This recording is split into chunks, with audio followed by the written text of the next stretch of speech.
రామ్ నారాయణ్ రామ్. ఈరోజు మనం మెడిటేషన్ ధ్యానం గురించి విపులంగా తెలుసుకోబోతున్నాము. ఇది నిజంగా ఏమిటి? మన మంత్రగురువులు ఈ ప్రపంచానికి ఇచ్చిన మహామంత్రం రామ్ నారాయణ్ రామ్ అనేది ఒకే నాణెం రెండు వైపులాగా ఉంటుంది. జీవితంలో ప్రతి వ్యక్తి మెడిటేషన్తో తప్పకుండా అనుసంధానించబడాలి అని చెప్పారు.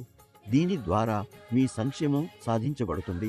మెడిటేషన్ ద్వారా మీరు మీ మనసును, వివేకాన్ని మరియు అంతరాత్మను బలపరుస్తారు.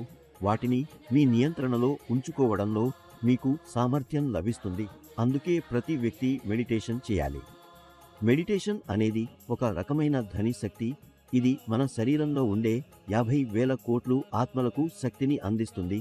దీని ద్వారా మన శరీరానికి బలం వస్తుంది, జీవితం పొందుతాము. ఆలోచించే, అర్థం చేసుకోవడం, దృఢమైన ఆలోచన శక్తి పెరుగుతుంది. ఈ ధ్వని శక్తి ప్రకృతిలో నుంచి వస్తుంది. మెడిటేషన్ చేయడానికి అత్యంత ముఖ్యమైనది మీరు మీ రోజువారీ జీవితాన్ని ఒక నియమబద్ధమైన విధానంలో నడపాలి. మొత్తం రోజు పనిచేయండి. రాత్రి భోజనం కొంచెం త్వరగా తినండి. అప్పుడు నిద్రపోవడానికి ముందు కొంచెం సమయం ఎటువంటి సౌకర్యవంతమైన స్థితిలో కూర్చుని మెడిటేషన్ చేయండి. ఈ విధంగా చేయడం ద్వారా మీ మనసు మాత్రమే శాంతియుతంగా మారదు, అలాగే మెడిటేషన్ యొక్క ధ్వని శక్తి ద్వారా మీరు శక్తి మరియు సానుకూలతను పొందుతారు. మెడిటేషన్ చేస్తున్నప్పుడు మహాగురు ఇచ్చిన పరమ మంత్రం రామ్ నారాయణ్ రామ్ను జపం చేయండి. తరువాత చూడండి మీ జీవితం ఎంత ఆనందభరితంగా మారుతుందో. ఈ పరమ మంత్రంతో మీరు అనుసంధానమైతే మీరు మొత్తం బ్రహ్మాండాన్ని గుర్తు చేసుకుంటారు. ఇందులో మొత్తం బ్రహ్మాండం ఉన్నది.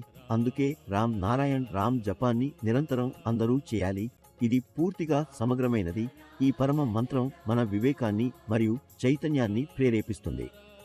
మన భూమి విండి పరీక్షలకు సంబంధించిన ఒక కఠినమైన పాఠశాల. ఈ పాఠశాలలో ఉత్తీర్ణత సాధించడం, పూర్తి మార్కులను పొందడం చాలా కష్టం. ఇప్పటి వరకు ఎవరూ పూర్తి మార్కులు పొందలేదు.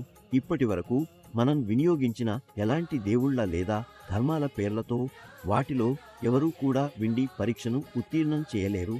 ఈ పరీక్షలో పూర్తి మార్కులు పొందిన వారికి మాత్రమే విండి నుంచి డిగ్రీ ఉంటుంది. అదే విండి పై రాజ్యం చేస్తారు, అదే మోక్షం పొందుతారు.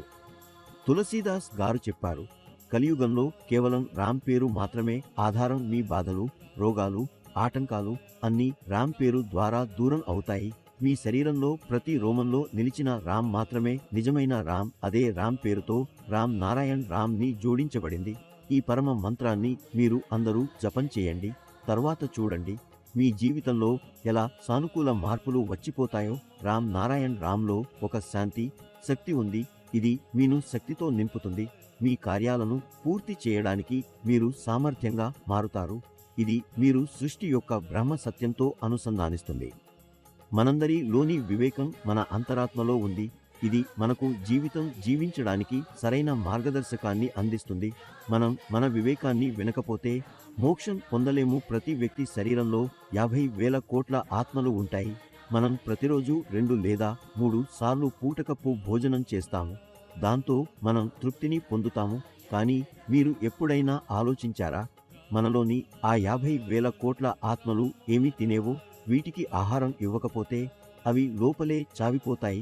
తర్వాత ఏమి జరుగుతుంది? మన శరీరంలో ఈ ఆత్మల శక్తి అన్ని పూర్తిగా గడిపిపోతుంది. దాంతో మనం బలహీనపడతాము. మన మెదడు పనిచేయదు. ఒక విధంగా మన జీవితం వృధా అవుతుంది. అందుకే ప్రతి వ్యక్తి జపం, తపస్సు మరియు మెడిటేషన్ చేయాలి.